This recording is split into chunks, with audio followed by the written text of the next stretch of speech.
They called him Bugsy, and he hated that name. Benjamin Siegel wanted to be seen as a businessman, a visionary, a Hollywood player who wore tailored suits and dated movie stars. But on the night of June 20th, 1947, 9 bullets through a Beverly Hills window reminded him of what he'd always been: a gangster. The man they say invented Las Vegas died 6 months after his dream casino opened, murdered by the same mob that bankrolled his vision. But here's the question nobody asks: did Bugsy Siegel actually invent Las Vegas? Or did Las Vegas invent the myth of Bugsy Siegel? The myth and the man. Let me tell you what most people believe about Bugsy Siegel. They believe he discovered Las Vegas in the 1940s, saw potential in the empty desert, and built the Flamingo Hotel and Casino, transforming a dusty gambling town into the entertainment capital of the world. They believe he was a visionary who understood that Vegas could be more than cowboys and sawdust. They believe he died for that vision, killed by small-minded mobsters who could not see what he saw. It is a beautiful story. It is also mostly wrong. Benjamin Siegel did not discover Las Vegas. The city had been a legal gambling destination since 1931. By the time Bugsy arrived in 1945, there were already several casinos operating downtown. The El Rancho Vegas had opened on the Strip in 1941. The Hotel Last Frontier followed in 1942. Vegas was already happening. Bugsy did not even conceive of the Flamingo. That vision belonged to Billy Wilkerson, a Hollywood nightclub owner who had launched construction before Bugsy ever got involved. What Bugsy did was take over the project, spend MOB money like water, and then get himself killed when the bills came due. So why does history remember Bugsy as the man who invented Las Vegas? Because he was the first gangster to die for it. Because his murder was spectacular and Hollywood adjacent. Because Meyer Lansky and the other mob bosses who actually ran Vegas for decades were smart enough to stay in the shadows while Bugsy courted the spotlight. Benjamin Siegel was born February 28, 1906, in Brooklyn, the son of poor Jewish immigrants from Ukraine. By the age of 14, he was running protection rackets on Pitkin Avenue. Pay him a few cents and your pushcart stayed upright. Refuse and your merchandise ended up in the gutter. That is where he met Meyer Lansky. Lansky was younger, but he had something Bugsy did not: a calculating mind. Where Bugsy saw quick violence, Lansky saw long-term strategy. They formed the Bugs and Meyer mob. Bugsy provided the muscle, Lansky provided the brains. But Benjamin Siegel was never comfortable being a gangster. He wanted legitimacy. That is why he hated the nickname Bugsy, because it came from the word bugs, slang for crazy. Even other gangsters thought Siegel was too violent, too unpredictable. So he chased respect his whole life. He dressed impeccably. He read books to improve his vocabulary. And when the opportunity came to move to California, to rub shoulders with movie stars, he took it. He thought he could reinvent himself. He was wrong. By the 1930s, the Bugs and Meyer mob had graduated from street crime to running bootlegging operations, gambling rackets, and enforcement for the National Crime Syndicate. Bugsy Siegel was good at killing. Not just willing, but good. He did not hesitate. He did not feel remorse. There are stories about Bugsy personally carrying out dozens of murders. The exact number will never be known, but everyone who knew him agreed. Cross Benjamin Siegel, and you would disappear. Bugsy worked closely with Murder Incorporated, the syndicate's contract killing operation. But he also ran legitimate businesses, as legitimate as a gangster's businesses could be. He had his fingers in gambling, narcotics, and labor racketeering. By 1937, the heat was rising in New York. Thomas Dewey was cracking down on organized crime. Meyer Lansky, always thinking ahead, saw opportunity. The West Coast was wide open. California had money, glamour, and a vice market that needed organizing. Someone had to go set up operations. Bugsy volunteered. Maybe he saw escape from prosecution. Maybe he genuinely wanted a fresh start. Or maybe he saw Hollywood and thought, that is where I belong. Benjamin Siegel arrived in Los Angeles in 1937 with his wife Esta and 2 daughters. He rented a mansion in Beverly Hills. He bought custom suits on Rodeo Drive. He joined exclusive country clubs. And he started befriending movie stars. Bugsy was strikingly handsome. 6 feet tall, athletic, with intense blue eyes and a smile that could charm anyone. He looked like he belonged on screen. He became friends with George Raft, the actor who specialized in playing gangsters. Ironic because Raft was playing the part while Bugsy was living it. He befriended Cary Grant, Clark Gable, and Jean Harlow. He dated starlets and attended premieres. But Benjamin Siegel was not in California to make movies. He organized Los Angeles gambling rackets, taking over bookmaking and wire services. He established drug smuggling routes from Mexico. He muscled in on the Teamsters Union. Violence worked in Hollywood just like it worked in Brooklyn. By the early 40s, Bugsy was rich. He had achieved surface respectability. But underneath, he was still a gangster, still violent, still answering to Meyer Lansky and the syndicate. Then, in 1945, Bugsy met 2 things that would define the rest of his life: Virginia Hill and the Flamingo. Virginia Hill was trouble. Everyone said so. Born in Alabama, she had worked through the Chicago mob as a courier, carrying cash between cities, sleeping with powerful men. She was beautiful, smart, and had a temper matching Bugsy's. They met at a Hollywood party. The chemistry was instant, toxic, all-consuming. Within months, Bugsy had left his wife and moved in with Virginia. She became his partner in every sense. Some say she helped him launder money. Others say she encouraged his worst impulses.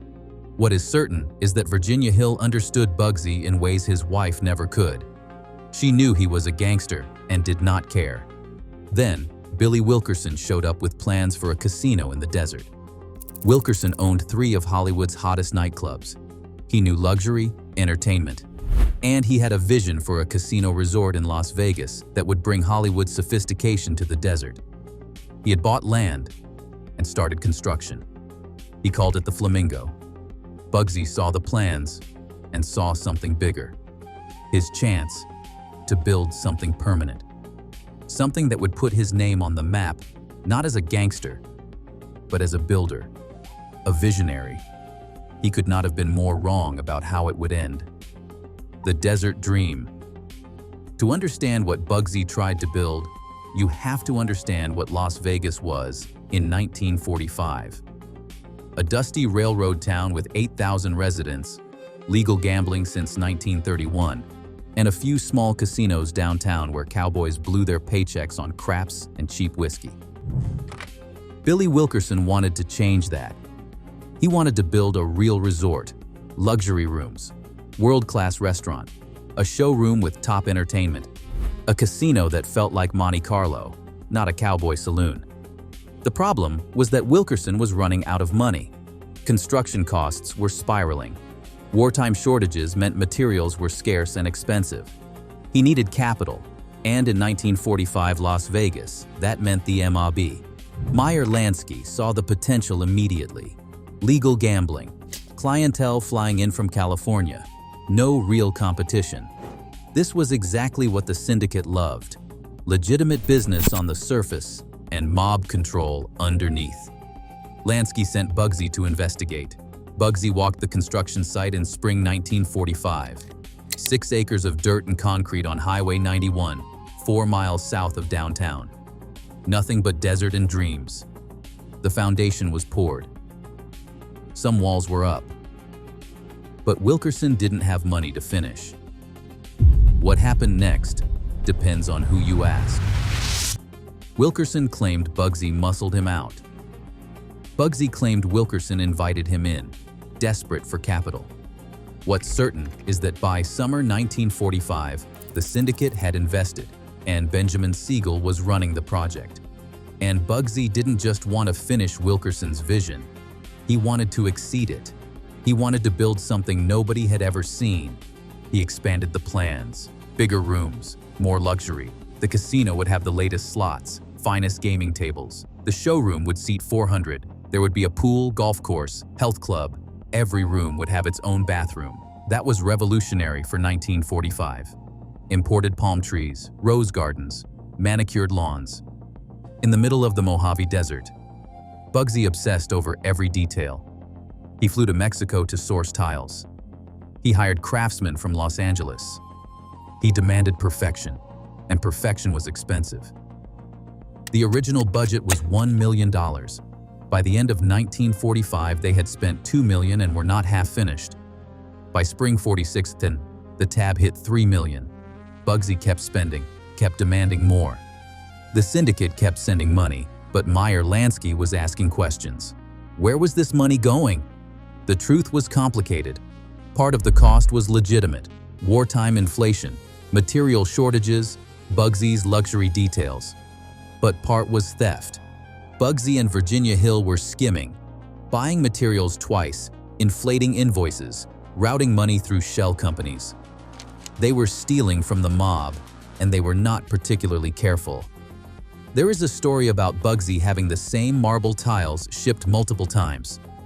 He would order them, reject them for minor imperfections, send them back, reorder the same tiles and bill the syndicate again. Meanwhile, Virginia deposited hundreds of thousands in Swiss banks. Meyer Lansky knew. Of course, he knew. But Lansky had invested too much to walk away. The syndicate had poured millions into the Flamingo. If they killed Bugsy now, before opening, that money would be gone forever. So Lansky made a calculation. Let Bugsy finish. Let the casino open. See if it makes money. If it does, everyone gets paid. If it does not, Bugsy has a problem. By fall 1946, Bugsy had spent $6 million of mob money. $6 million on a casino that had not opened, had not made a single dollar. The syndicate was done waiting. They told Bugsy to open the Flamingo, ready or not. Open it, prove it works, or face the consequences. Bugsy set a date. December 26, 1946.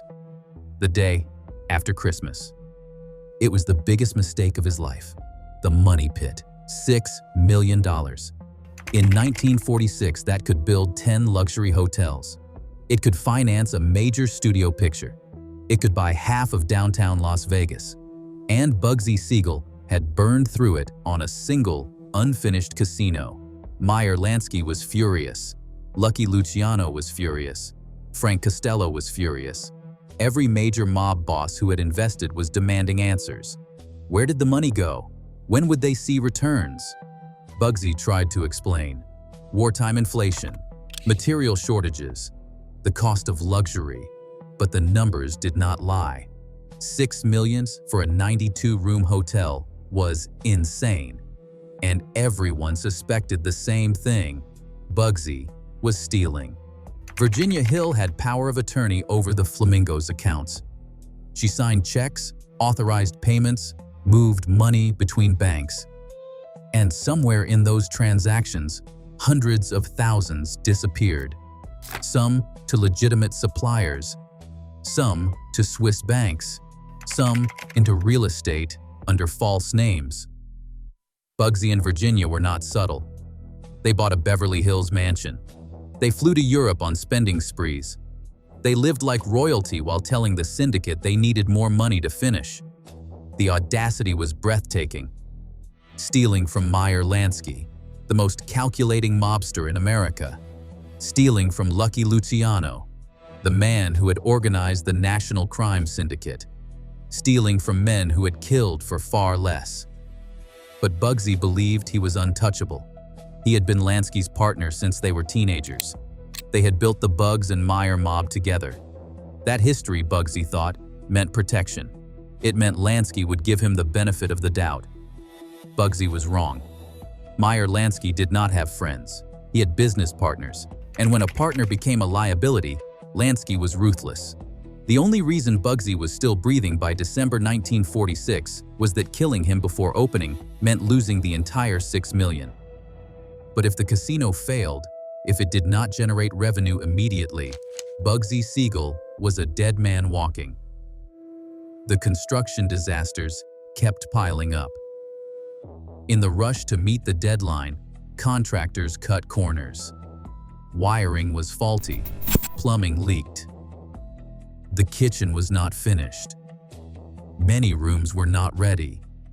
The landscaping was incomplete. Bugsy pushed forward anyway. He sent invitations to Hollywood's elite. He booked Jimmy Durante as the opening night headliner.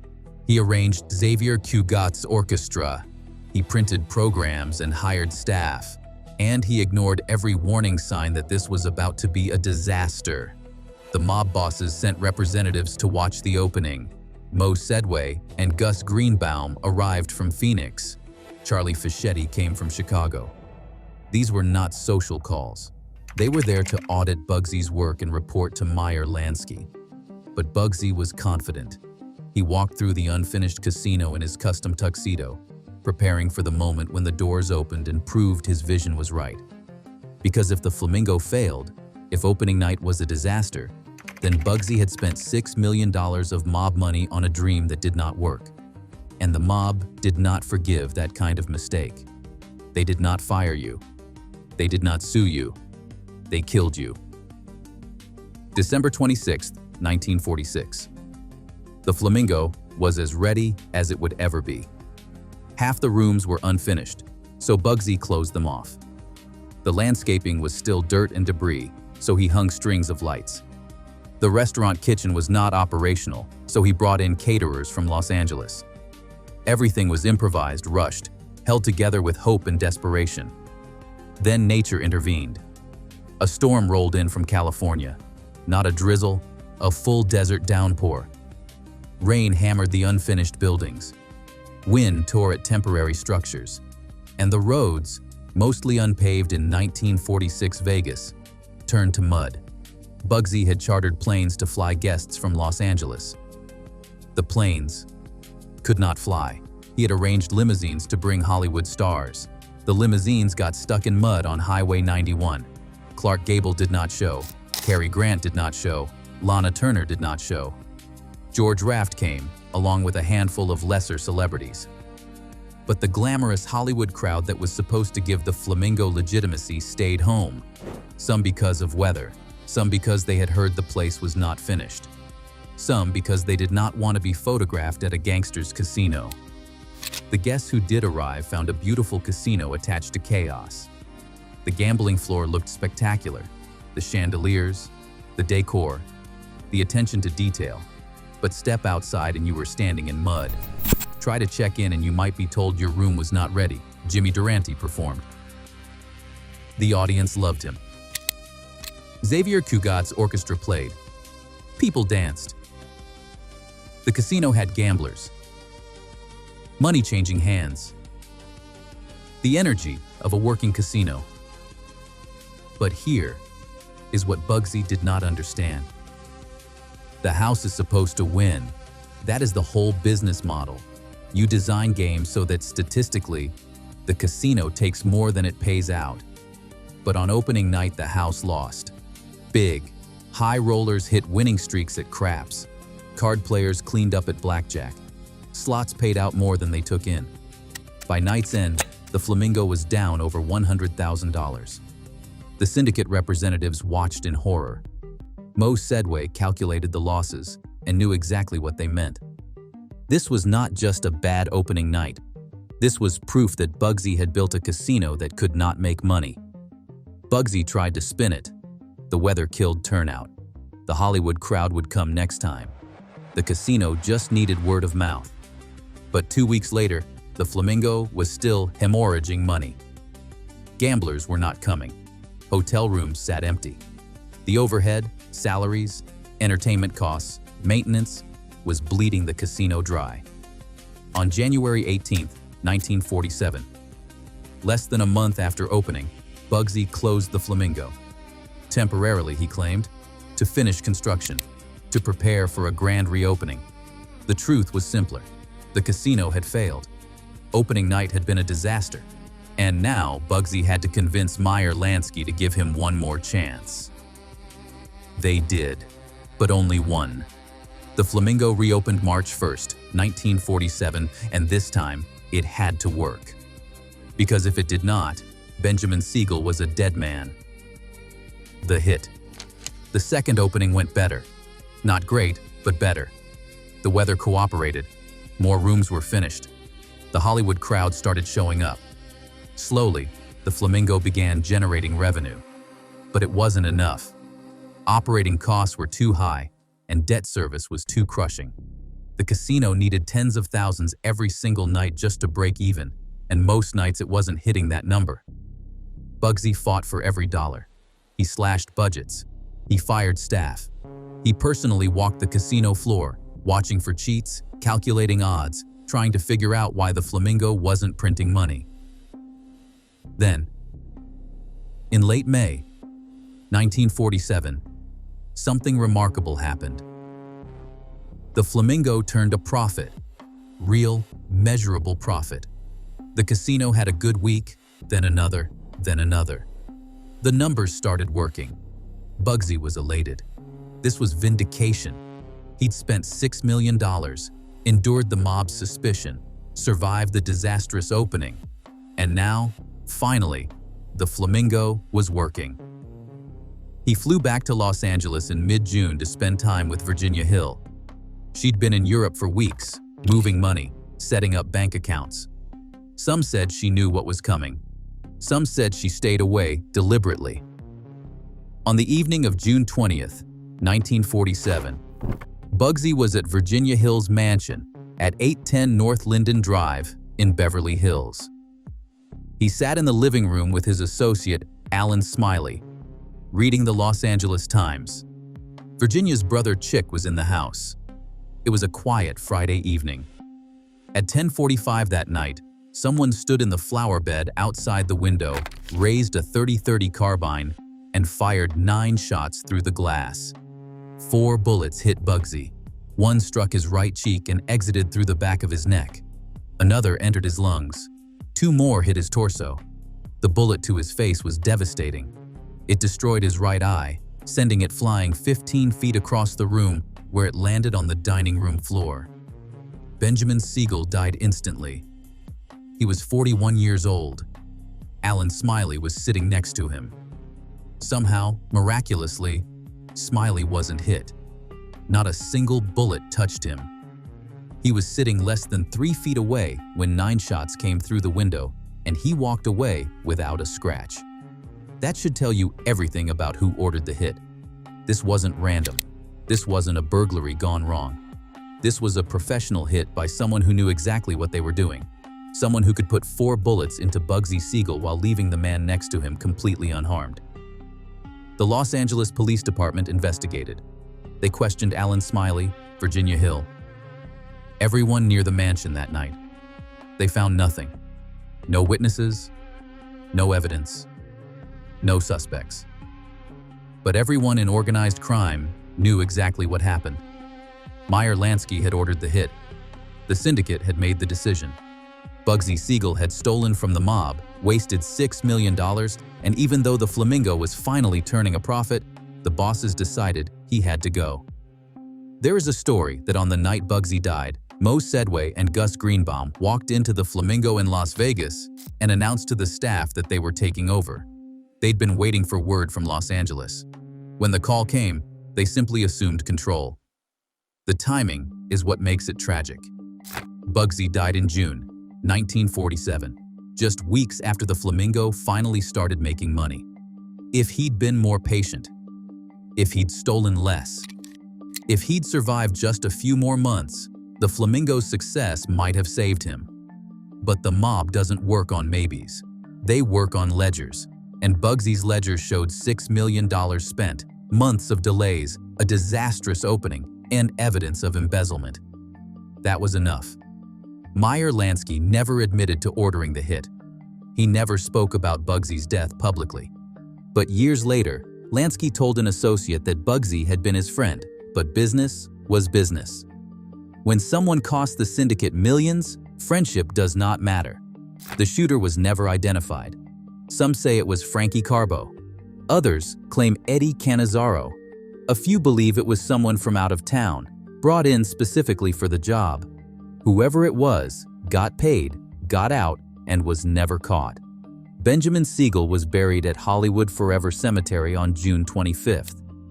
Fewer than 100 people attended. The Hollywood stars who had partied with him stayed away. The mob bosses who had financed his dream did not come. His tombstone read simply, Benjamin Siegel, beloved father and brother. No mention of Las Vegas. No mention of the Flamingo. Just a name and a li. Because Bugsy Siegel was not beloved by the people who mattered. He was a problem that got solved. The irony. Here is the cruelest twist in Bugsy Siegel's story. After he died, the Flamingo became a massive success. Under Gus Greenbaum and Mo Sedway's management, the casino started making serious money. Within a year, it had recouped the entire $6 million investment. Within 2 years, it was one of the most profitable casinos in Las Vegas. The vision Bugsy died for worked perfectly once he was gone. The Flamingo expanded. A second tower in 1950, a third in 1953. By the 60s, it was one of the largest and most famous casinos on the Strip. The Flamingo's success proved Bugsy had been right about one thing. Las Vegas could support luxury gambling. People would fly in from California. They would pay premium prices. They would gamble in elegant surroundings. What Bugsy was wrong about was thinking he could build it himself. Thinking he could steal from the mob. Thinking his friendship with Meyer Lansky would protect him. Thinking vision alone was enough. So did Bugsy Siegel invent Las Vegas? No. Legal gambling existed there long before he arrived. Other casinos were already operating when he took over the Flamingo. Billy Wilkerson deserves credit for the original vision of a luxury casino resort.